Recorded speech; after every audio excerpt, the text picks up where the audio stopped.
Hello नमस्ते guys, मैं रीना सिंह स्वागत करती हूँ अपने यूट्यूब चैनल पे आप सभी का। और आप सबके बीच चिल्लाएं कारवा गीत हम दोनों बने तो कैसा लगेगा आप लोग कमेंट बॉक्स में जरूर बताइएगा। दुई चार ना दिया बहेले कसोतिया रे बहेले कसोतिया रे तेहि तारे पुराई निहाला रे सखिया तेहि तारे पुराई निहाला रे सखिया पुराइन के यारिया यारिया कमला फूल निकालला रे कमला फूल निकालला रे तेहि फूलवा भंवर मोर लोभा गइला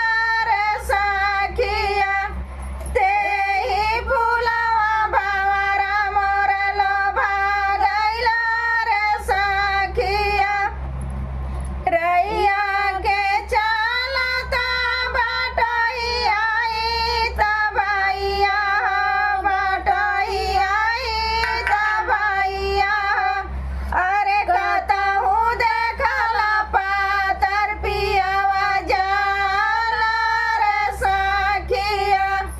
अरे कतहु देखला पातर पियवा जाला रे सखिया